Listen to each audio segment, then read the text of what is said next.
Your Honor, the statements captioned by the so-called particulars do not square out with the offense as prescribed in law.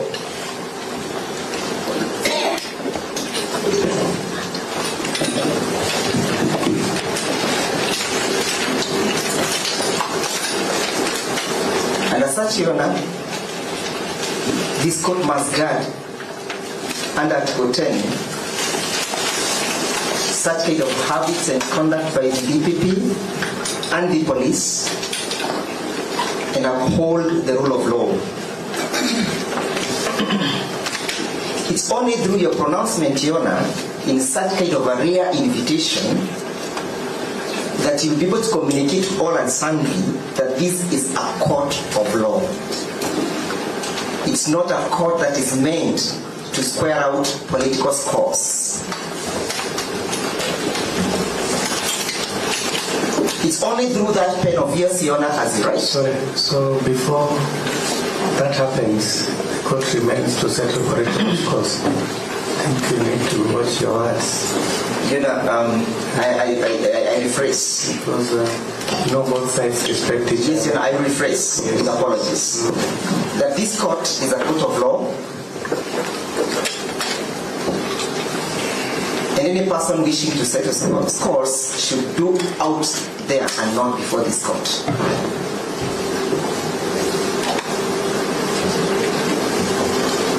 Most importantly, as I pen off, Your Honor, is freedom that is at trial, is at trial. And they say, Your Honor, deny a man anything, but guarantee him of his freedom. The freedom of expression and the freedom of speech. We still take the same route, Your Honor, that there is nothing to plead to, there is nothing to respond to, and out of nothing comes nothing.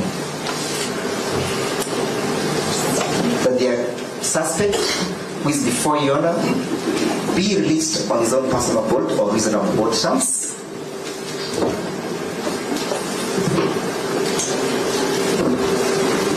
If the court will not be of the opinion of discharging him effectively, I oblige.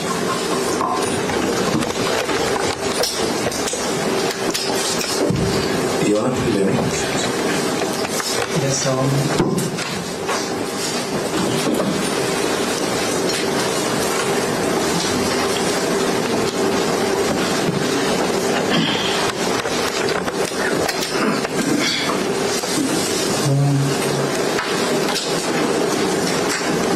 Yes, I was trained that seniors speak fast. yes, Your Honor, they yield at the time. Okay. They have yielded at the time. Okay. Yes, I always satisfied by the practice. There was Steve Bogwa, and here is my name. And Your Honor, I first of all was with myself in submissions made by my senior colleague here. And further mentioned that we have witnessed serious misuse of police power in this country and very serious attempts to misuse the criminal justice system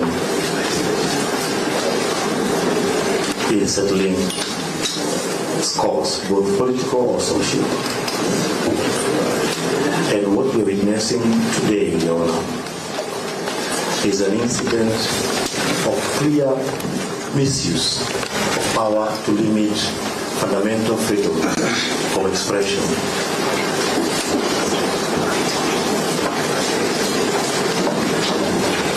If such charges will be brought in this court of law, it clearly means that none of us is safe out there when we give our opinion or statements that do not please those who are in authority. And since Your Honor, I beg to object to that kind of line of submission by my colleague. I wasn't hoping to object, But I think from what I got from my senior colleagues, senior counsel, is that they were objecting to the charge. It's not about the processes, it's not about the personalities that are whatever, but let's stick to the law. As officers of the court, let's not just draw conclusion without statements, without facts, unless he wants to take to the witness block. He gives us that narrative.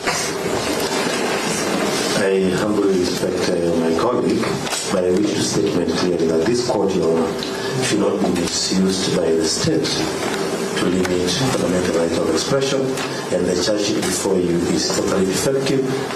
It's our submission that our client be discharged.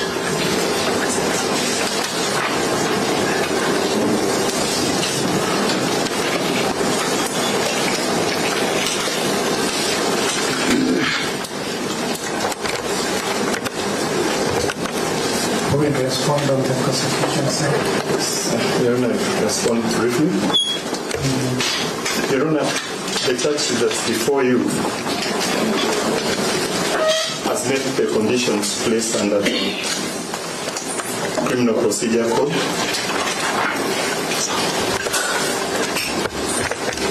Which requires that the charge sheet contain the statement of the offense and the particulars of the offense.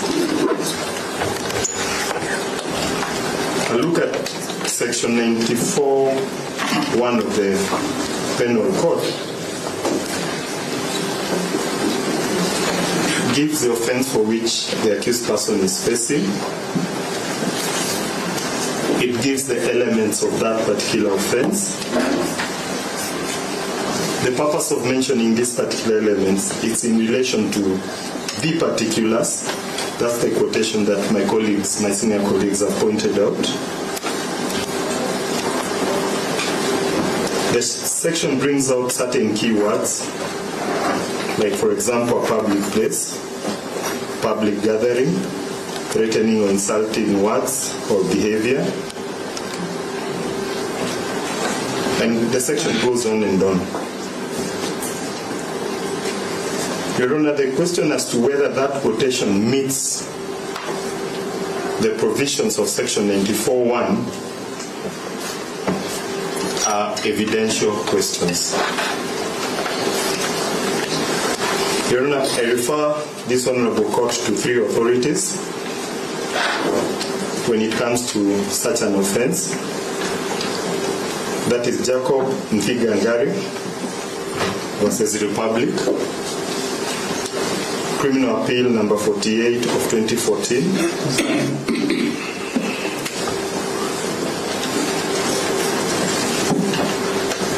You have a copy of the... I'll provide a copy. I didn't expect my colleague to raise. Jacob Nthigangari versus the Republic. Criminal Appeal number 48 of 2014 by Honorable Lady Justice Mshemi, who looked at the ingredients and the elements of this particular offense. You're on also the case of Mule versus Republic, Criminal Appeal number Mule versus Republic, High Court Criminal Appeal number 873,